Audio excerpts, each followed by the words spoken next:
You are now tuned into Then Radio. If you enjoy our videos, we ask that you consider joining our Patreon to support our channel. Don't forget to like and subscribe so that you never miss a new video. We hope you enjoyed today's episode, and as always, thank you for watching.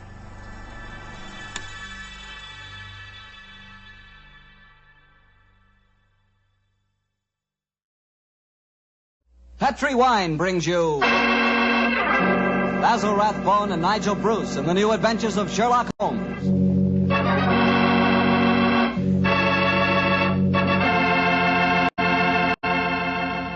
The Petri family, the family that took time to bring you good wine, invite you to listen to Dr. Watson tell us another exciting adventure he shared with his good friend, that master detective, Sherlock Holmes. And I'd like to tell you about my favorite time of day. It's just before dinner. You know, when the family's all sitting around in the living room and wonderful things are cooking in the kitchen? Ah, that's for me. And boy, that's the time for a glass of sherry. Because Petri California sherry really makes waiting for dinner a pleasure. That Petri sherry is the perfect before-dinner wine. Just look at its beautiful amber color. And then taste that wonderful Petri sherry. What a flavor. Petri sherry has a rich, nutty flavor that's right from the heart of sun-ripened grapes. And if you like your sherry dry, you know, not sweet, you'll want to get Petri Pale Dry Sherry. Or better yet, taste them both. Don't buy one, buy two. Those letters P-E-T-R-I on the label are the personal assurance of the Petri family that Petri sherry is truly good wine.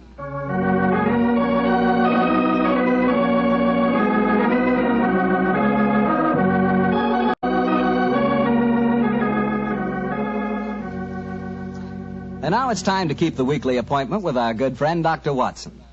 How are you this evening, Doctor? I never felt better, thank you, Mr. Bartell. Draw up your usual chair and make yourself comfortable. Thanks. That's it. Oh, I see you've had the old tin dispatch box out again. I suppose you've been going through your notes on tonight's new Sherlock Holmes adventure? Yes, Mr. Bartell. I think you'll find it as pretty a little problem as we ever encountered. The story began in 1887. A very busy year for us, my boy. It was the same year that Holmes solved the case of the Amateur Mendicant Society, who held their meetings in a luxuriously furnished vault below a furniture warehouse. Oh, I remember that story, Doctor.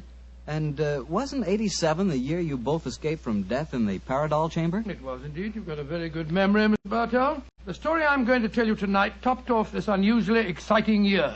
It was late in October, and the equinoctial gales had set in with exceptional violence. All day the wind had howled and the rain had beaten against the windows of our Baker Street lodgings. Finally, it was nearly midnight, as far as I remember. The storm grew higher and louder, and the wind in the chimney sobbed like a child. Suddenly, much to our surprise, the doorbell jangled, and a few moments later, our midnight visitor stood before us. He was a man of about 45, and as he looked about him anxiously in the glare of the lamp, I could see that his face was pale and that his eyes heavy, like those of a man who was weighed down with some great anxiety. And yet when he spoke, his tone was businesslike and almost aggressive. I've come to you for advice, Mr. Holmes. That's easily obtained. And help. That is not always so easy. Help the gentleman off with his coat, will you, Watson? Yes, indeed. Here you are, sir. Let me hang it up for you. Thank you, sir. I heard of you, Mr. Holmes, from Major Prendergast. Oh, yes. He said that you could solve anything. Oh, I'm afraid he said too much. But you've never been beaten. I've been beaten 4 times, sir. 3 times by men and once by a woman. But supposing you sit down and introduce yourself. My friend's name is Watson, Dr. Watson. How do you do, sir? How do you do, Doctor? My name is Lovelace, Edmund Lovelace. And what brings you to me at this hour of the night, Mr. Lovelace? I'm in terrible trouble, Mr. Holmes. You don't know anything about me, but if you'll accept my case, you can save 4 lives. I wouldn't say that I know nothing about you, sir, though it's true that I know little beyond the somewhat obvious fact that, you're single, that you keep a dog, but not a manservant, and that you are much preoccupied with your business, which I take to be some form of insurance. Oh, come. Oh, steady. Now, what is this? Well, Black magic? I'll wager that my friend's right, though. Isn't he, Mr. Lovelace? Perfectly. But I'll be hanged if I can see how he knows Oh, it. it's a practical application of logic, sir. The briefcase that you carry might at first indicate a barrister or some other professional man, but your brusque, businesslike manner counteracts that suggestion. An insurance broker who must visit clients at odd hours is the likeliest man to combine that manner with a briefcase at midnight. But the wife and the manservant, and the fact that I'm preoccupied with my business. Your cufflinks don't match, sir. Each is from a different pair. That would suggest preoccupation, and it's a mistake that neither a wife nor a manservant would have allowed to pass. Yes, but how about the dog? Oh, surely that's obvious, Watson. Well, I can't see it. I shall let you ponder on that matter while Mr. Lovelace tells us his problem. Mr. Holmes, are you as interested in preventing a murder as in solving one? Well, naturally I am, Mr. Lovelace. Even more so. But please tell me your story. I live with 4 cousins of mine in an old house in Camberwell. My grandfather left the house and a sizable fortune to the 5 of us on condition that we lived together and maintained the family unity. It probably won't surprise you to know that we've grown to get pretty much on each other's nerves. Well, what happens if one of you dies, Mr. Lovelace? His share is divided among the others, Doctor. Oh, yes. The wonder to me is, sir, that not that a murder may take place, but that it has not happened long ago. Who's responsible for the administration of the estate? My cousin Gerald. He's much older than the rest of us, and he's a thoroughly unpleasant, cantankerous man. Yeah. He gets an extra share in the estate as administrator, and in consequence he doesn't work. We feel, of course, that he lives off us, and we're continually quarrelling with him about it. Well, sounds like a jolly household, I must say. There's going to be trouble, Mr. Holmes, I know it. Gerald hates us, and he's jealous of our share in the estate. You spoke of preventing murder just now. Yet I can see that you've selected your cousin Gerald as the potential murderer. Am I right? Yes, you are. Mm-hmm. But don't think it's personal prejudice that makes me suspect him. I have good reason for doing so. Oh, what reason? This evening, just before dinner, I helped Gerald off with his topcoat and went to hang it up for him. As I did so, I heard a strange metallic clink in one of his pockets. I slipped my hand inside it and found a hypodermic syringe and a small phial of liquid. I opened the phial and smelled it. Gentlemen, it reeked of bitter almonds. Bitter cyanide, eh? And what did you do? I thought of destroying it, but I realized that would put him on his guard, so I replaced it in his pocket. Of course, I warned the others, and we decided that I'd come to you. I had to see a most important client tonight, or I'd have been here earlier. Yes, it seems odd that you didn't come directly to Mr. Holmes as soon as you'd made the discovery, Mr. Lovelace. After all, if a potential murderer is walking about with a pocket full of cyanide, I should have thought that itself was more important than business. Well, Yes, I suppose it might seem so to you, Doctor. That's a most interesting stick you carry, sir. May I examine it? Of course. Here. Oh, thank you. Now I see how you deduced that Mr. Lovelace had a dog, Holmes. There are the marks of the dog's teeth on the stick. Yes, my dear Watson, but these marks under scrutiny give us even more specific information. He's a large dog. You've had him for some years, Mr. Lovelace, and he's now old and feeble. Well, you're perfectly right, but I'll be hanged if I can see how you can tell that from looking at a walking stick. This stick is covered with teeth marks, therefore it has been carried many times by the dog. Now, it's a heavy stick, so only a large dog could have carried it. And the teeth marks also indicate a large jaw. The older marks are deep sunk. Look here. The fresh ones, where the wood is not yet darkened, are shallow. Yes, it's obvious that the jaws are losing their strength. That's very clever of you, Mr. Holmes, but I don't see what it has to do with the case in hand. Oh, neither do I, Holmes, I must confess. No, surely it tells us that your story, Mr. Lovelace, may bear a less terrifying implication than you think. On the other hand, its implication may be even more terrifying. Though it's late at night, I feel that any further delay in this matter would be extremely dangerous. I suggest that we get a cab and come to your house in Camberwell at once.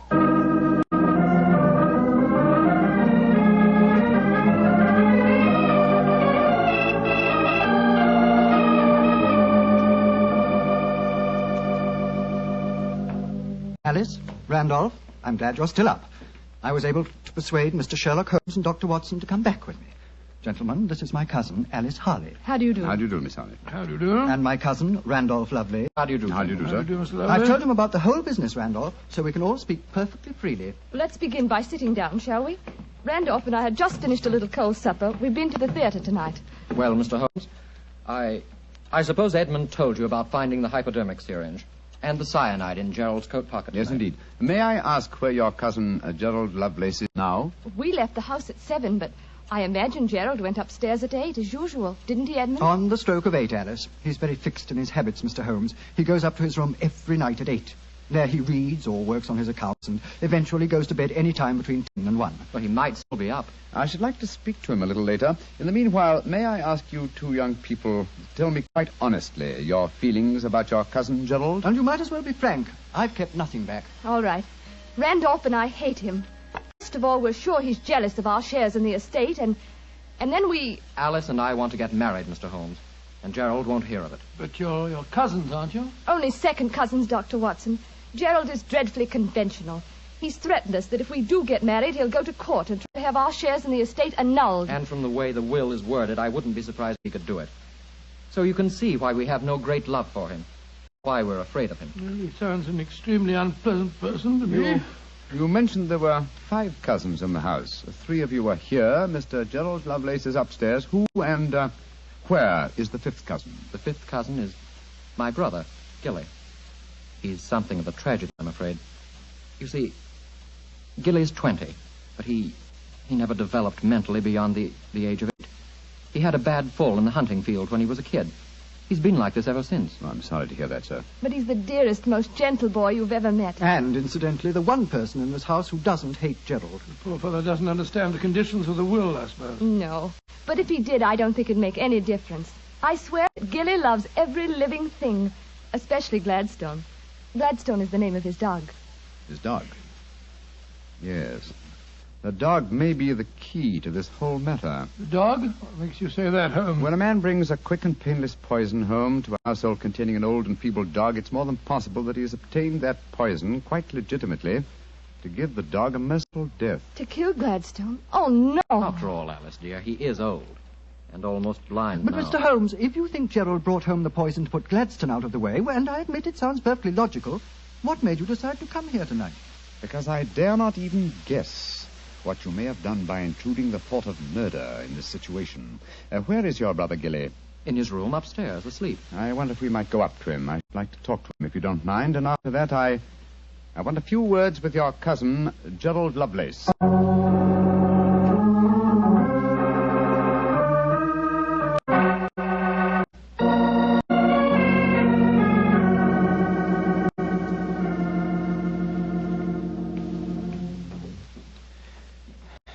He's asleep, Mr. Holmes. Yes, with a dog in his arm. I'm afraid we'll have to waken him. Gilly? Gilly? That's all right, Gladstone. We're not going to hurt him. Gilly? Who is it? Oh, hello, Alice. Who are these men? They've come to take Gladstone away. No, Gilly, we haven't. Oh, of course not, Gilly. We've just come to admire him. Your brother's been telling us what a fine dog he is. Oh, that's different. Isn't he beautiful? I just had such a wonderful dream about him. Such a wonderful dream. What was it, Gilly? Well, he was all young again. Just a puppy. He was chasing a rabbit across a cliff top. And I was running with him.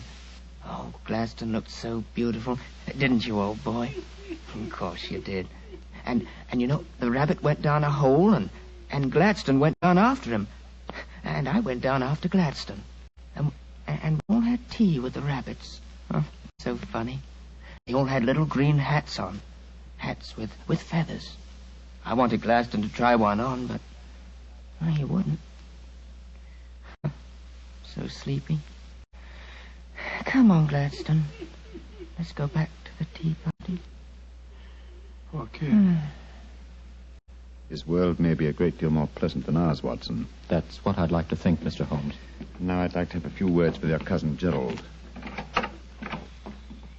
His room's at the end of this corridor. I'm afraid Gilly wasn't much help to you, Mr. Holmes. On the contrary, young lady, he told me exactly what I wanted to know. Here we are. This is Gerald's room. There's no light under the door. He must have gone to sleep. And I'm afraid we must waken him, too. Must be a heavy sleeper. But he isn't. He's a remarkably light one. Come on, let's go in. Strike a match, will you, old fellow? That's all. The gas mantle's at the head of his bed, Dr. Watson. Yeah. Well, he's lying on the outside of his bed. He must be... There's blood on the pillow. Great Scott, Holmes. The back of his skull smashed in. He's been murdered. Oh, no! Horrible! Yes, Watson, but not for the blows on his head. Look here on the table by his bed. A hypodermic syringe and a broken file. Yes, a broken file. Reeking of bitter almonds. Poor devil. Well, I won't pretend I liked him. But what a ghastly way to die. All they that take the sword shall perish with the sword. So the scriptures say, Mr. Lovelace. The very suspicion of the killing has brought murder to pass. Well, it's too late to prevent it. Our job now is to find the killer and see that he's brought to justice.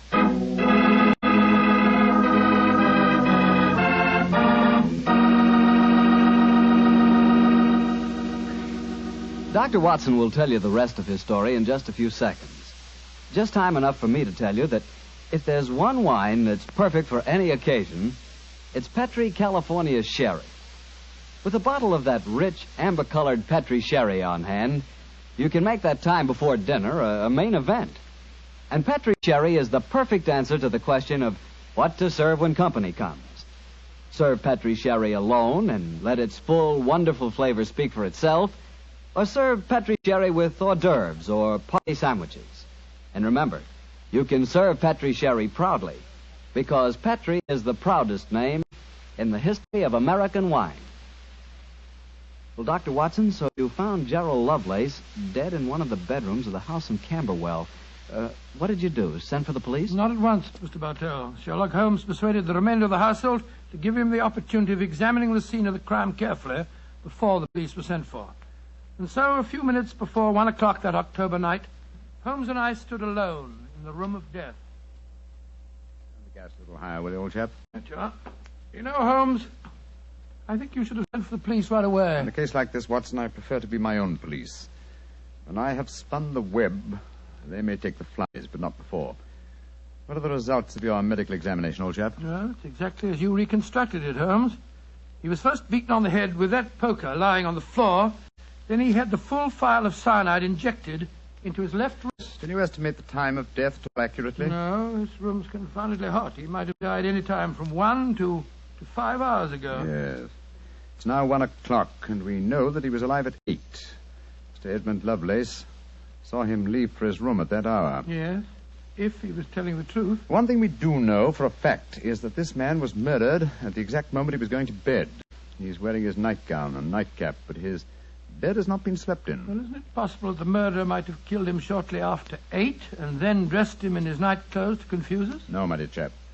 You will notice that the hypodermic needle passed through the sleeve of his nightshirt. Here. Also, the nightcap is crushed and blood-stained from the blows of the poker. No, Gerald Lovelace had prepared for bed. Yes. Look at the glass of water on the night table and the prayer book and the watch. Yes. Signs of a prosperous and meticulous man. Mm-hmm. Very fine gold watch and in excellent condition. Aha. There's the answer, Watson. What do you mean there's the answer, Watson? I just wound this watch 1 turn, and then it was fully wound. That provides us with a time schedule for our murder. Come on. We'll send a servant for the police, and while they're on the way, if you'll call everyone together, I should like to put a few more questions to this family.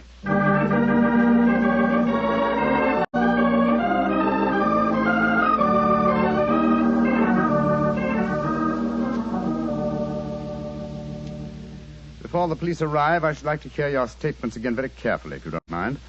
Mr. Edmund Lovelace, what were your exact movements tonight? I left here shortly before 10.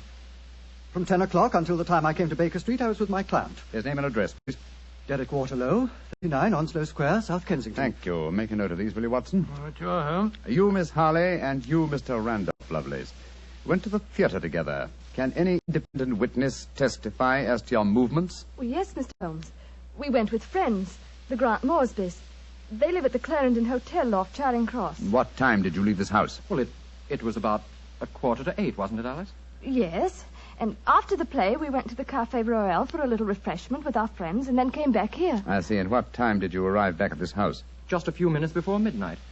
I remember the grandfather clock in the hall striking just as we went into the drawing room. And your brother Gilly, sir. I hate to waken him again. Have you any idea of his movements tonight? Well, he never goes out after dark, Mr. Holmes. But I spoke to the cook as we came in tonight. She says that he played cards with her until just after 10 o'clock. He was fast asleep when I looked in on him shortly after midnight. Thank you. You've made a note of all these facts, Watson? Yes, Holmes, I got them all down. Good. Then let's be on our way to Baker Street. But the police, Mr. Holmes, they're on their way. I know. Please give them my regards, will you? Apologize for my informality and tell them that I shall have the answer to this matter probably in a little over 24 hours.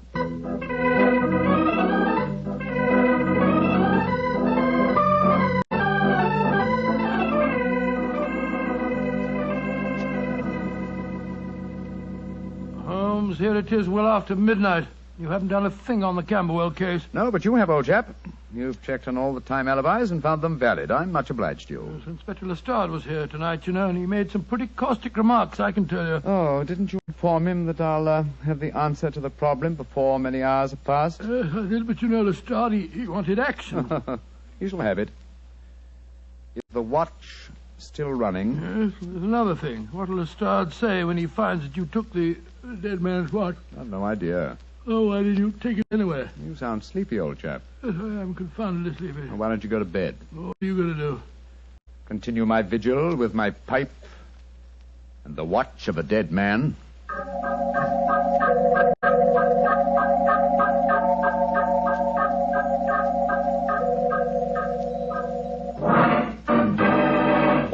Watson, wake up! What time is it? 5 o'clock in the morning. Good Lord, what are you doing up at this hour? The watch has just stopped. I'm about to rewind it. What are you rewinding it for, Holmes? You waited over 24 hours for it to unwind. When I know how many turns it takes to wind it fully, I shall have the answer to the whole business. 10, 11... You're being confoundedly mysterious, as usual. 14. 14 turns, and the watch is fully wound. Get your clothes on, old chap. Well, where are we going at this hour? To the house in Camberwell. Now I know who murdered Gerald Lovelace.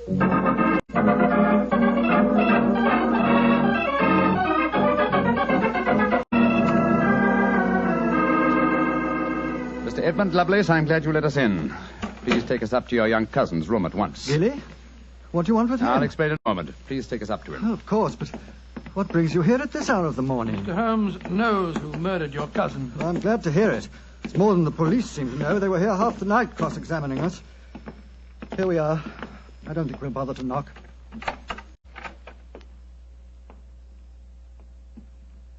Gilly?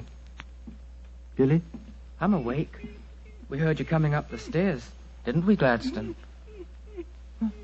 It's the same men again. You're not going to take Gladstone away, are you?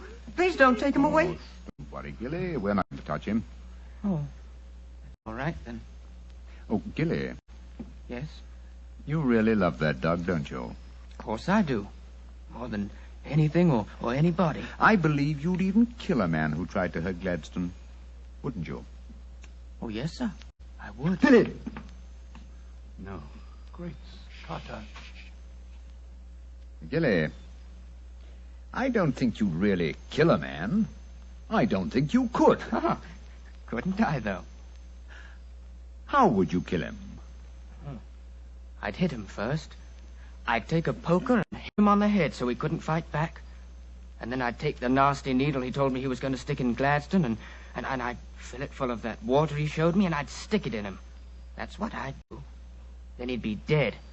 And he couldn't hurt my Gladstone anymore. Not ever. Let's leave him, shall we? Goodbye, Gilly. Pleasant dreams. Goodbye, sir. Good old Gladstone. You satisfied, sir? Yes. Poor Gilly. There's no doubt about it, of course. Can there be no one to describe the murder to him, and yet he's just given an exact description of its method? What'll happen to him? They won't try him. No. A little pressure in the right places, and he'll be released to a private nursing home. I'll do everything I can, Mr. Lovelace. Thank you, Mr. Holmes. Thank you very much.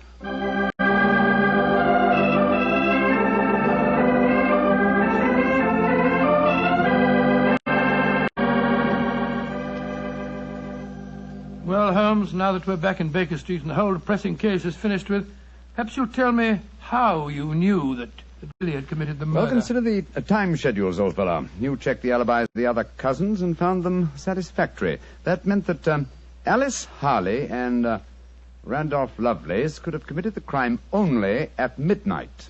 Edmund only before 10. Gilly only around 11. You said that the time of death could have been at any of those hours. Yes, I did. So how did you pin it down to 11? The watch gave me the specific answer. When I picked it up, I unthinkingly wound it.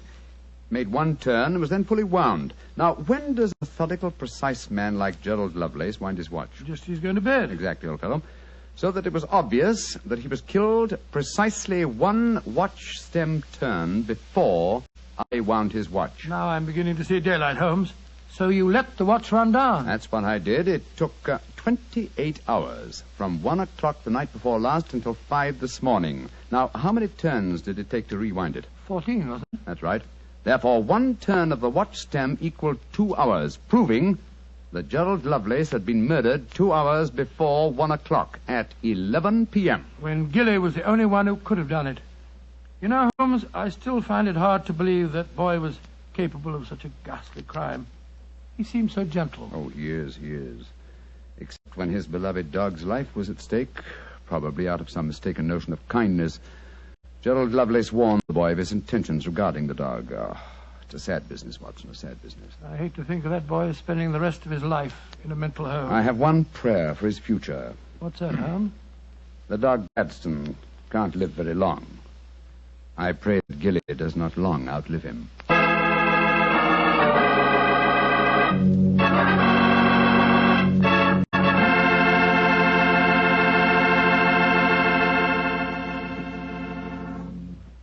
Doctor, that was a remarkable bit of deduction on the part of Mr. Holmes. Yes, extremely clever, wasn't it? Of course, if I may say so, I was of some small help myself. Small help? Why, Doctor, you practically solved the case by yourself. Oh, I wouldn't go as far as saying that. But, Doctor, you did check all the alibis, didn't you? Yes, I checked where each suspect was at various times. Yes, you checked time. And what's more important than time? Well, Why, Doctor, time is even vitally important when it comes to wine. I was wondering how you were going to bring that in. And one thing we do know, Petrie took time to bring you good wine. So nobody can miss with Petrie wine. It's just got to be good. You know, you can't be in the wine business as long as the Petrie family without really learning all about the fine art of making wine. And don't forget, the Petrie family has been making fine wine since way back in the 1800s. So, naturally, they've been able to hand on down, from father to son, the result of generations of experience at turning luscious, sun-ripened grapes into fragrant, delicious wine. No matter what type of wine you prefer, you'll like it more if it's a Petrie wine, because Petrie took time to bring you good wine. Well, Dr. Watson, what new Sherlock Holmes story do you plan to tell us next week? Well, now, next week, Mr. Bartell, I'm going to tell you a most unusual adventure that Holmes and I had when we were attending a performance at the Opera House in Rome. It concerns a famous singer who lost her voice, an understudy who was nearly lynched, and a murder that baffled the police. I call it The Adventure of the Terrifying Cat. Well, that's a story we've got to hear. Thank you, Mr. Bartell. And before you go, I want to talk to our friends about their war bonds. You know, during the war, the best investment we could find was a United States war bond. And for my money, they're still a great investment. They're called United States savings bonds now, and only the name is changed. Savings bonds are sold in the same denominations and give you all the same advantages. And you can buy savings bonds at the same places at your bank or your post office or through the payroll savings plan. So invest all you can in United States savings bonds, because you cannot find a better or a safer investment.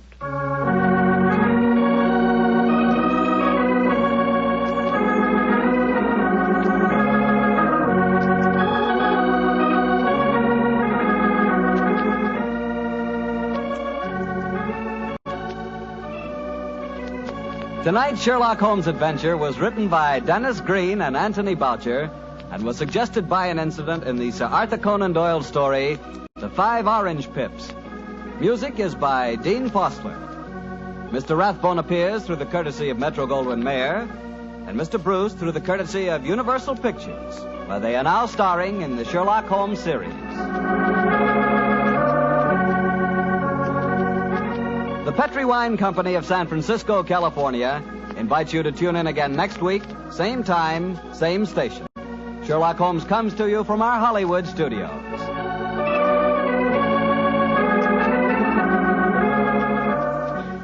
This is Harry Bartell saying good night for the Petrie family. Listen every Monday on most of these same stations at 8 o'clock to Michael Shayne, followed immediately by Sherlock Holmes. This is the Mutual Broadcasting System. This is the Mutual Broadcasting System. This is the Mutual Broadcasting System. This is the Mutual Broadcasting System. This is the Mutual Broadcasting System. This is the Mutual Broadcasting System. It was tragic to me, the death of radio. Radio was sold down the river. It needn't have disappeared. It didn't disappear in England. It didn't disappear in France. And it needn't have disappeared in the United States. They took the networks primarily, took the proceeds of radio advertising, built up their television networks, and then dumped radio as though it had simply ceased to exist. Radio could have and should have survived. And the fact that there's as much interest in it as there is now, I think is proof of that. I did a show once on Armed Forces Radio service with John Anderson. We did a 13-week series on Lewis and Clark. It was an excellently produced and directed show, very well written, historically accurate. And I've played those records for my children and other children at times, and they're fascinated. The idea that they create the scenery, they create the action. They think this is great, and we don't even have to sit down and watch television. Petri Wine brings you Basil Rathbone and Nigel Bruce in the new Adventures of Sherlock Holmes.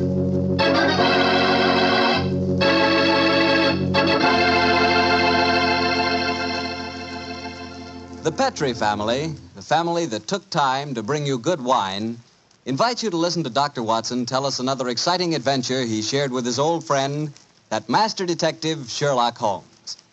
You know, the lives of Holmes and Watson were not always filled with action. They spent many a quiet evening at home in Baker Street, discussing the problems of the world over a glass of port. You know, it seems that no wine is more expressive of friendship and hospitality than port. And I'm sure there's no port wine more enjoyable than Petri California port. Try a good glass of Petri port after dinner some evening, or any time you get together with your friends. You'll love the rich, ruby red color of that Petri port. You'll love its smoothness and full body, its remarkable and wonderful flavor, a flavor that comes straight from the heart of luscious, hand-picked grapes. Serve that Petri port alone, or serve it together with cake or cookies or with fruit. Yes, and serve it proudly. You can, because the name Petri is the proudest name in the history of American wines.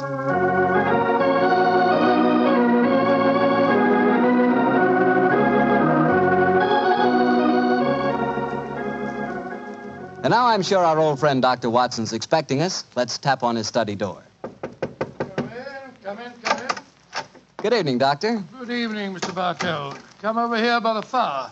I was just having a cup of coffee. Would you care to join me? Thanks, that'd be nice. It'll prevent you falling asleep during my story tonight. There's no chance of that, Doctor. From the hints you gave us last week, it sounded like quite a story. It began in a circus in Paris, you told us? Yes, my boy, the circus. A colorful world of sawdust and spangles. A world, Mr. Bartell, that I may tell you confidentially, always held an irresistible fascination for me when I was a youngster. Me too, Doctor. In fact, when I was 8 years old, I fell desperately in love with a lady bareback rider, a stunning creature who wore pink silk tights with gold sequins on them. Unfortunately, my mother caught me writing her proposal of marriage, and I'm afraid that, that's another story, and one that you probably wouldn't find very interesting. I'm sure I would, Doctor, but I think it would be safer to stick to your Sherlock Holmes story. Yes, you're probably right, my boy. Well, it was a winter in the 1890s, and Holmes and I were in Paris. On our second day there, Holmes suggested we attend that night's performance of the Cirque Royale. Needless to remark, I was delighted, Mr. Bartell. And shortly after 9 o'clock that night, I found myself seated beside Holmes in a box near the ringside. It was an incredibly vivid scene, even for that city of color and light. The gay costumes of the women and the gaudy trappings of the ringmasters and clowns looked like a giant kaleidoscope under the blazing glare of the arc lamps. As we sat there, a brass band nearby blared forth some popular music of the day, and yet he didn't appear to be enjoying himself. And so I leaned across and touched his arm.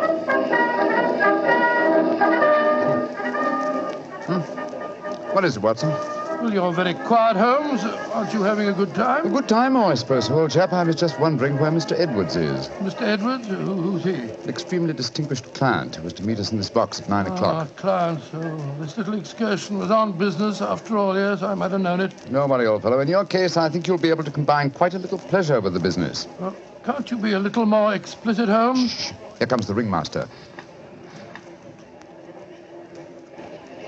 Mesdames et messieurs, j'ai l'honneur de vous présenter ce soir la grande vedette du cirque, Mademoiselle Gisèle Girondet, équestrienne incomparable.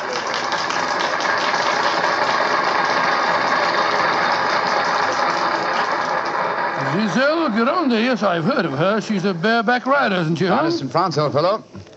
She also has quite a reputation as a femme fatale. 3 duels have been fought over her. A young English officer in the Grenadier Guards committed suicide last year because of her. And a famous French banker is at present languishing in prison because her extravagances drove him to appropriate funds that did not belong to him. Yes, Watson, she's an extremely colourful personality. You know, Holmes, it's a funny thing. When I was 8 years old, I fell violently in love with a lady bareback rider. She wore pink suit tights with golden sequins on them, but unfortunately... Here she is, old fellow. Here she is.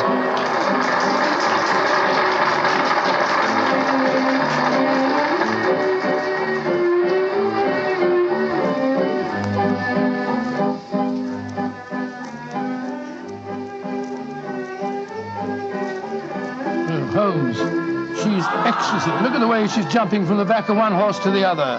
Sheer poetry of motion. The lady appeals to you, Watson. By George, yes, indeed she does.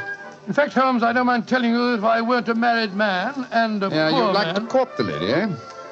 Yes, I should Excellent, indeed. old fellow, excellent. That's the very reason for our attendance at the Well, what in circus. heaven's name are you talking about, Holmes? Ah, there you are. Good evening, Mr. Edwards. Holmes, my dear fellow, how are you? I haven't seen you since that little affair at Windsor Castle when Mother... Excuse me, sir. I am Mr. Mycroft, and this is my friend, Sir William Nigel. Sir William Nigel? Of course. And I am Mr. Edwards. We must respect each other's incognitos, eh? How do you do, Sir William? Well, I'm extremely honored to meet you, Your Royal... Mr. Edwards. How'd you like Giselle? Isn't she a stunning creature? Yes, indeed she is, sir. The four of us to have supper together after the performance tonight, I understand, Mr. Edwards. Well, unfortunately, I can't be there, Mycroft. There's some stupid affair at the embassy which I have to attend. We must postpone the dinner until tomorrow night. Oh, very well, sir. Come over to my hotel a little early and we can discuss the whole business. Personally, I think a lot of fuss is being made about nothing.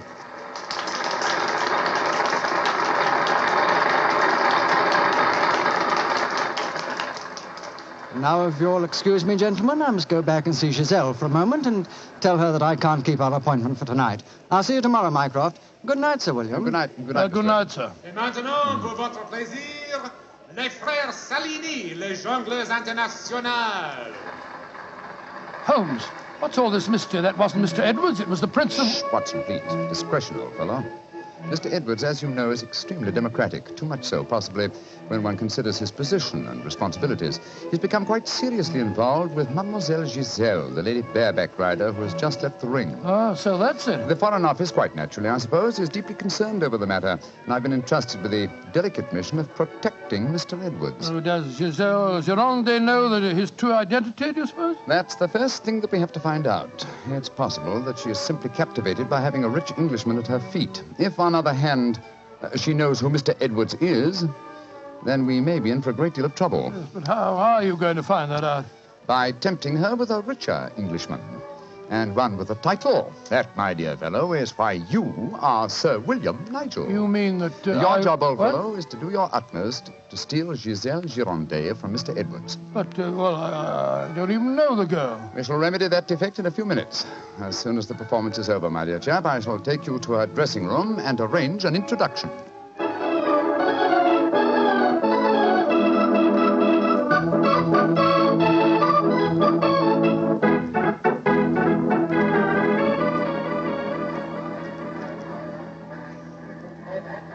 I must say, Holmes, the backstage life at a circus is even more colourful than in the ring. What makes you say that, old fellow? Well, I just saw a pinhead having tea with a bearded lady while a sword swallower was standing behind him practicing his act. Oh, hello. See that man standing talking to the girl in tights? Yeah, attractive, isn't she? The gentleman is Inspector Vernet of the French police, an old friend and a distant relative of mine. Vernet, how are you? Ah, Holmes, mon cher ami, comment ça va? No, Vernet, please. On this occasion, my name is Mycroft, if you don't mind, and this is my friend, Sir William Nigel. How do you do, Inspector? Enchanté, Sir William. Permit me to introduce Mademoiselle Yvette Marat. How you do? How do you do, madame? How do you do? What brings you behind the scenes at the circus, may I ask, Monsieur Mycroft? My friend Sir William is most anxious to make the acquaintance of Mademoiselle Girondet. But of course, every man wishes to meet Giselle Girondet. Why not ask Vernet? He will present you to her. Ha! He knows her well. Oh, now, Yvette, chérie, do not begin that all over again. You're in love with her. You've always been in love with her. I wish you were dead. Sometimes I think I could kill her myself. Upon my soul, Inspector, she's a fiery little thing, isn't she? Ah, ça c'est vrai, ça, Sir William. Many times I've told her that Giselle Girondet would never waste her time with a simple police inspector. She prefers a wealthy foreigner. But Yvette ne comprend pas. She does not understand and she does not believe. Mademoiselle Marat was dressed in tights, Vernet. What does she do in the circus? She walks the tightrope. Oh, She's yes, queen of the high wire. A charming and a talented girl, but a most jealous one. Vernet, my distinguished friend Sir William Nigel is most anxious to meet Giselle Girondet. Will you introduce him? I should prefer not to appear in the matter at this stage. Oh, mais certainement. I will take you to her dressing room. Please come with me, Sir William. Yeah, right. I'll see you later, Holmes. I'll be waiting for you, old chap. Good luck. You're a lucky man, Sir William. Giselle has quite a penchant for the Englishmen. And when they are rich and have a title, I am sure she finds them irresistible. You really think so? Oh, but of course. Ah, quel dommage that I'm only a poor policeman. Here we are. Entrez. Giselle, mon chou, permit me to present to you Sir William Nigel. He's a great admirer of yours. Yes, indeed, madam. Ah, Sir William Nigel. Come and sit here beside me, Sir William. I shall leave you. Au revoir. Sit closer. There. That is much more cozy, no? Oh, it's very nice of you to see me, Mademoiselle Girondet. Oh, don't be so formal, my Englishman. You may call me Giselle, and I shall call you... Let me see, I shall call you Sir William... Willie! I shall call you Willie. You do not mind? Mine, I'm very delightful. Quite delightful, my dear. I was hoping perhaps that you'd care to have a little supper with me tonight, Giselle. So what about some oysters, a cold pheasant, and a bottle or two of Pomeranian Green 072? And you get to taste rather well, don't you think? Oh, Willie, I can see you are a perfect host. I don't know about One that. moment, I get my cloak. Well, you know, Giselle, it's a funny thing. What is a funny thing, Willie? When I was 8 years old, I fell violently in love with a lady bareback rider at a circus. History seems to be repeating itself. Here. Alfieri, do you no longer knock when you come to my door? Who is this man? My name is Nigel, Sir William Nigel, my good man, and who may you be? I am Alfio Alfieri. I am Alfio Alfieri. And what is he? A trainer of wild animals. An imbecile. Va-t'en! You must not speak to Alfio in that way. You belong to me. Send this stupid Englishman away. Founded impudence. Grossier. Belong to you. Giselle belong to no one. Do I have to take my whip to Put you? down that way. Put it down, you scoundrel. Next time it will be your face, cara You mia. infernal blackguard. Raising your hand against a woman. Shocking. Bravo! Mon cher Willie has knocked him down. He certainly deserved it. Oui. And you in turn deserve something, Willie. Oh, what was that? Come close, Willie, and I give it to you. A little kiss. Oh, kiss? Thanks awfully. Oh,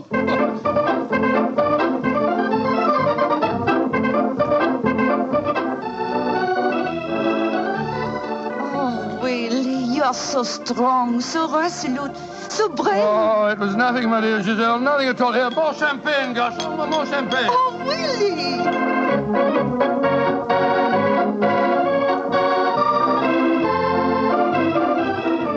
Giselle, Oui, Monsieur Edwards? I have a box for the opera tomorrow night. I was hoping that Oh, I'm perhaps... sorry, Monsieur, but my time is occupied. I am showing the delights of moment to mon cher Willie.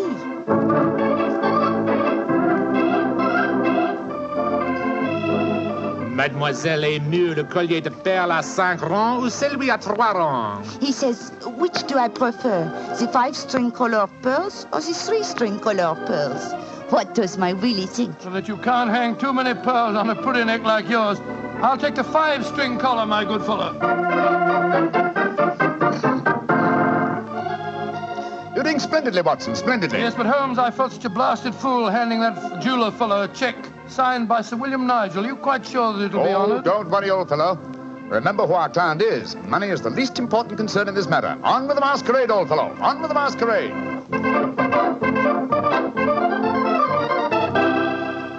More champagne, garçon.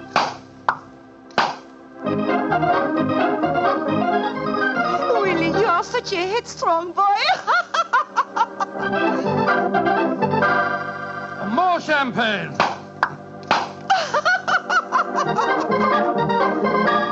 Citadel, you dear little thing.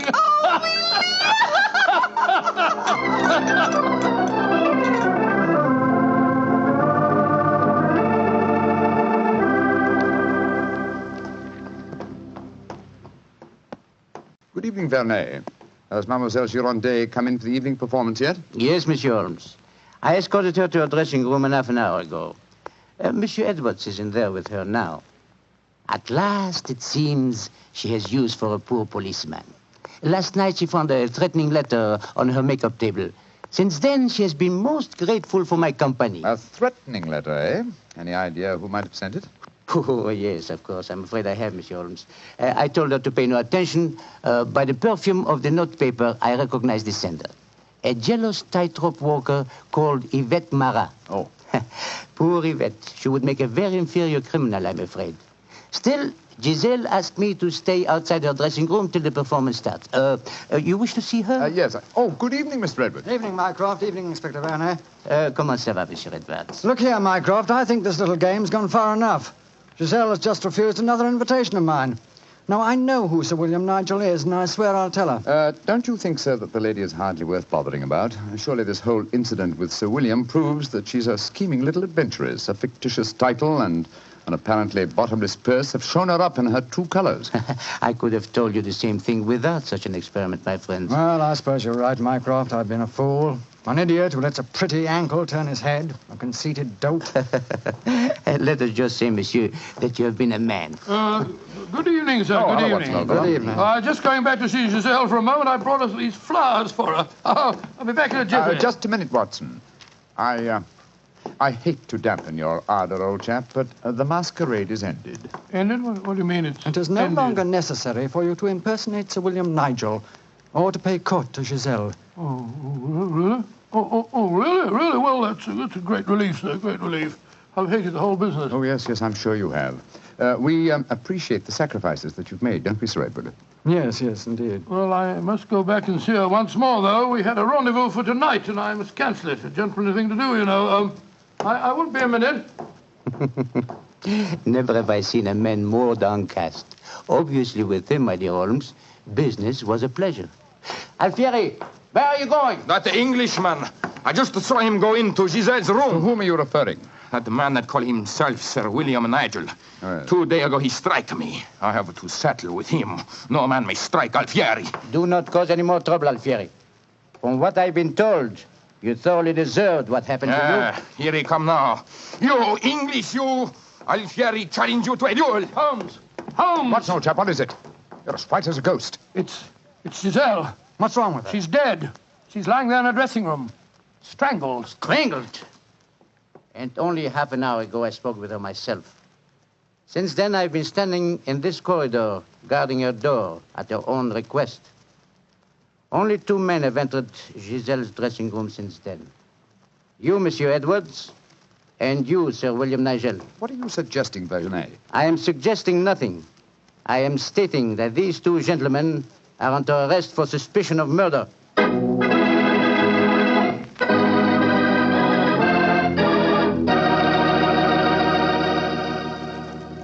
Dr. Watson's unusual story will continue in just a few seconds.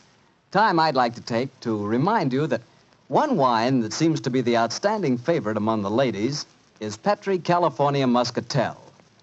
That's probably because, like a beautiful woman, Petri Muscatel is subtle and intriguing. Petri Muscatel is the color of burnished gold. And its flavor, well, it's the flavor of big, plump Muscat grapes, picked by hand carefully and tenderly when they're just full of wonderful, delicious juice. If you want to show that you really know the wine that women prefer, serve Petri Muscatel. Serve it after dinner or later in the evening. It's wonderful, And why shouldn't it be? It's a Petri wine.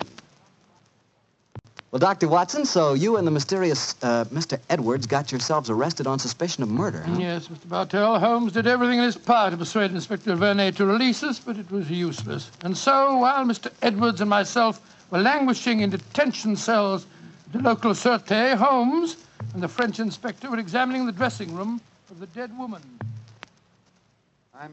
I'm sure, Inspector Vernet, that being as keen a detective as you are, you must suspect the true identity of Mr. Edwards. Of course, Monsieur Holmes. But that is the danger of incognitos. If he chooses to assume the identity of plain Monsieur Edwards, then he must run the risks of plain Monsieur And Edwards. you're convinced that either he or my friend strangled Mademoiselle Girondet? It is obvious. Then I'll have to prove to you that they didn't. Let me examine the body again, will you? If she had been strangled by either of my friends, why would her body be lying here under the window? It's as far away from the door by which they left this room as possible. That proves nothing. No, but it's odd. Giselle was a strong girl. There might easily have been a struggle. Perhaps she tried to get away through the window. And yet there are no marks of violence on her throat. Just this piece of very fine cord that did its deadly work so cleanly. Cut with a knife. Please do not remove the cord, Monsieur Holmes.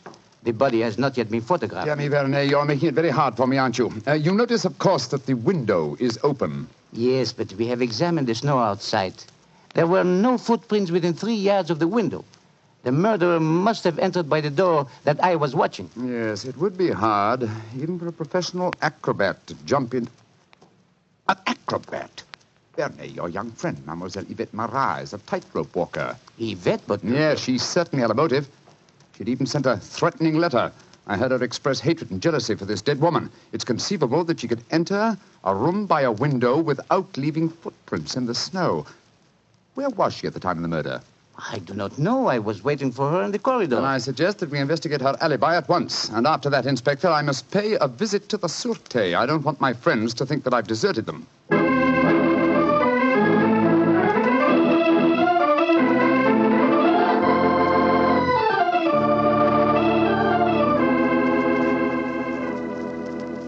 Excuse me, sir. Yes, Holmes. I'm afraid it looks rather black. As I was telling you, Yvette Marat, the tightrope walker, was able to establish a completely satisfactory alibi. Vernet still suspects you or Dr. Watson. Well, that's ridiculous. May I ask you a very straightforward question, sir? Of course. I can well understand that if you had gone into the dressing room and found the woman already murdered, you might easily be tempted to conceal the fact, to avoid a scandal involving your person. Will you swear to me, sir, on your true identity, that Giselle was alive when you left her? She was, Holmes.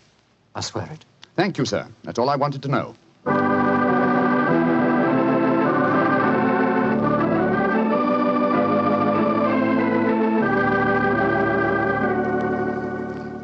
Holmes, I'm glad to see you. You know, I've been thinking. All this depends on Vernet's evidence. But supposing he was the murderer? He told us that Giselle had turned him down, you know. I'd thought of that, but Mr. Edwards swears that Giselle was alive when he left the room. And yet that means that Mr. Edwards... Oh, no, it's unthinkable. Holmes, you're not suggesting... Holmes, if I thought that were possible, I'd confess to the murder myself. My life wouldn't matter if it had saved a scandal like that. Great Scott, it'd shatter the empire. Dear old Watson, you shall not sacrifice yourself. You're as valuable a British institution as the Lion himself. No, my dear fellow. We shall never sacrifice you, not while my mind is still capable of... My mind?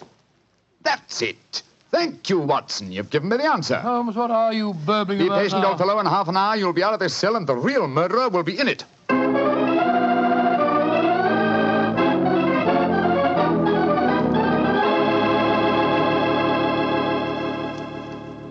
Questions.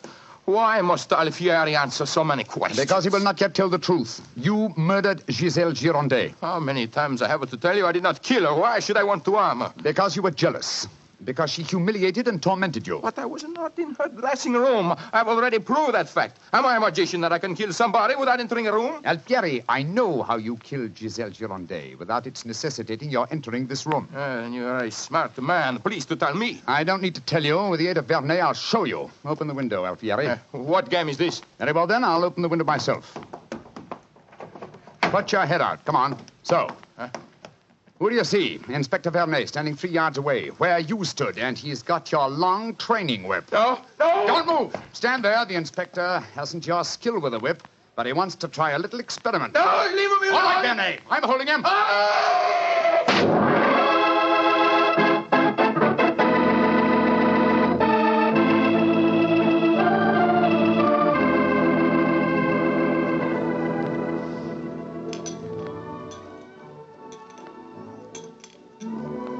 Well, Mr. Edwards, I mean, well, sir, this is a pleasant change from a prison cell, isn't it? It certainly is. Holmes, I can't tell you how grateful I am. I still don't quite understand how you did it. Watson, in rather a roundabout way, was responsible for giving me the clue. Oh, how was that, Holmes? Well, on more than one occasion, old chap, I've had cause to deplore your rather florid style of writing. Tonight, I was very thankful for it.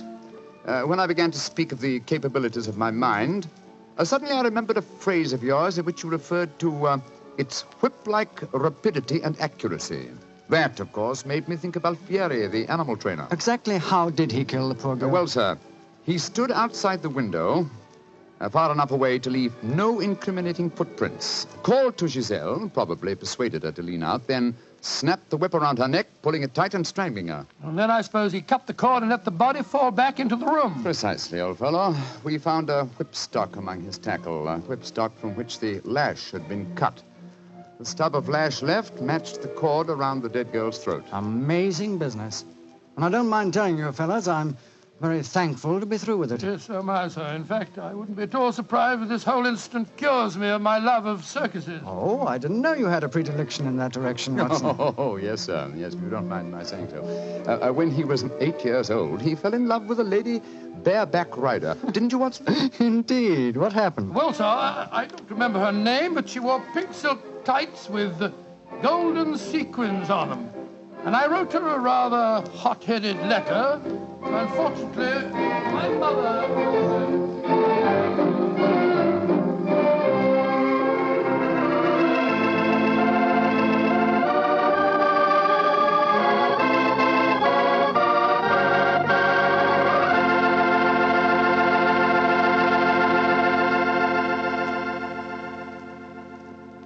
Well, Doctor, that was one of the most unusual stories you've ever told. And I might say you played a very prominent part in that case yourself. Oh, I suppose I did at that, Mr. Bartell. Giselle was a beautiful girl. Beautiful. Boy, I sure love that nickname she gave you. Wheelie. Yes, I thought it was rather nice myself. Well, that is, I mean... Don't get embarrassed over a nickname, Doctor. You should hear the nickname I had. Well, when I went to school, all the girls called me Bottles. Bottles? Oh, I see, from Bartell. Bartell? Oh, some nickname, like a prophecy. What do you mean? Well, they called me Bottles, and now that's what I like to talk about most. Bottles. Bottles of Petri wine. Oh, I should have known. And I'd like to talk about Petri wine because, as far as I'm concerned, it's the swellest wine that ever poured from a bottle. That's because the Petri family really knows how to make good wine. Well, they ought to. They've been making good wine ever since they started the Petri business way back in the 1800s. And since the Petri family has always personally owned and operated their business, they've been able to keep that fine art of winemaking right in the family, handing it on down from father to son, from generation to generation.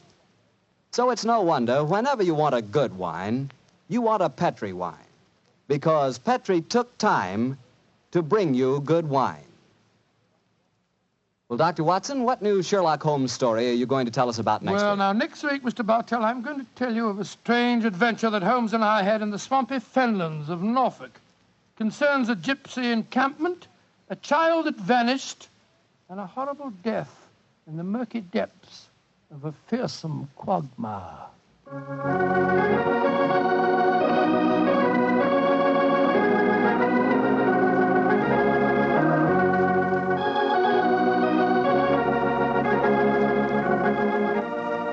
Tonight's Sherlock Holmes adventure was written by Dennis Green and Anthony Boucher and was suggested by an incident in the Sir Arthur Conan Doyle story, The Adventure of the Three Students. Music is by Dean Fosler. Mr. Rathbone appears through the courtesy of Metro-Goldwyn-Mayer, and Mr. Bruce through the courtesy of Universal Pictures, where they are now starring in the Sherlock Holmes series.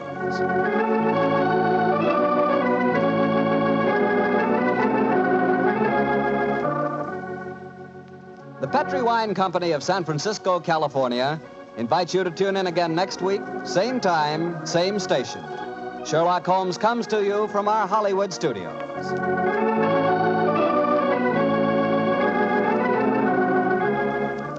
This is Harry Bartell saying goodnight for the Petri family. For a solid hour of exciting mystery dramas, listen every Monday on most of these same stations at 8 o'clock to Michael Shayne, followed immediately by Sherlock Holmes. This is the Mutual Broadcasting System.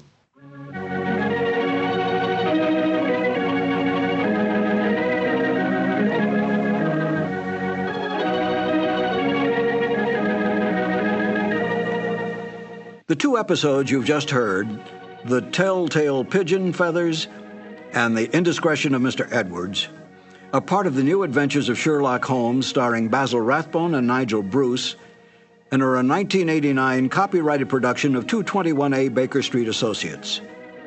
The Sherlock Holmes stories and the characters of Sherlock Holmes and Dr. John H. Watson were created by Sir Arthur Conan Doyle and are used with the kind permission of Dame Jean Conan Doyle. This is Harry Bartell. I want to thank you for letting me share those wonderful times on dramatic radio. I'll be back soon on another cassette where I'll present Sherlock Holmes and Dr. Watson in The Adventure of Thor Bridge and The Double Zero. Thank you for listening.